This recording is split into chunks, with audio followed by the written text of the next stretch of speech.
আমরা বাংলাদেশকে সত্যিকার অর্থেই আমরা একটা রেইনবো স্টেট করতে চাই। আমরা একটা অসাম্প্রদায়িক বাংলাদেশ তৈরি করতে চাই। একটা গোষ্ঠী মাথাচাড়া দিয়ে উঠছে, এ ব্যাপারে আমাদেরকে সকলকে সচেতন থাকতে হবে। তারা ধর্মের নাম করে তারা বিভাজন সৃষ্টি করতে চায়, এটা আমরা হতে দিতে পারি না। বাংলাদেশ 1971 সালে আমরা যুদ্ধ করেছি, হিন্দু, বৌদ্ধ, খ্রিস্টান, মুসলমান সব একসাথে যুদ্ধ করে আমরা বাংলাদেশকে স্বাধীন করেছি। এবং সেই স্বাধীনতা হচ্ছে আমাদের অস্তিত্ব, আমাদের জন্ম। এখানকে অস্বীকার করার কোনো পথ থাকে না।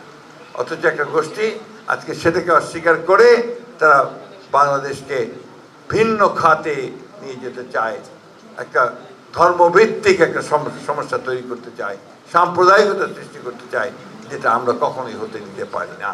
আমি এই কথাটা সবসময় জোর দিয়ে বলছি। আমি নির্বাচনের সময়, এই নির্বাচনে এটাই ছিল আমার আপনার সবচেয়ে বড় বক্তব্য, যে 1971 সাল আমাদের অস্তিত্ব, আমরা 1971 সালকে অস্বীকার করতে পারি।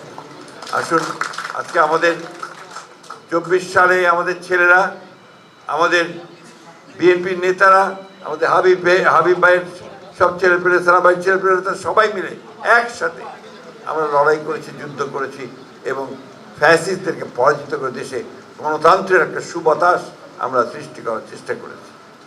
আমি বিশ্বাস করি আমরা যদি ঐক্যবদ্ধ থাকি তাহলে এই গণতান্ত্রিক যে ব্যবস্থা এটাকে আমরা ধরে রাখতে পারবো।